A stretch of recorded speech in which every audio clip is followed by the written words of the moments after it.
மானம் குறையும் இன்னு மாசு படியும் இன்னு வீணா கதை முடிஞ்சு போச்சு.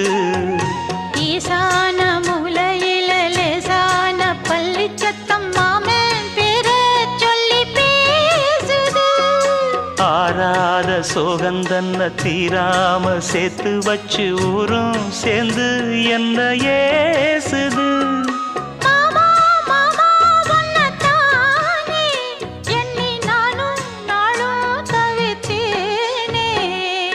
கூண்டுக்குள்ள என்ன வச்சு கூடி நின்ன ஊரை விட்டு கூண்டுக்குள்ள போனதென்ன கோலக்கிளி.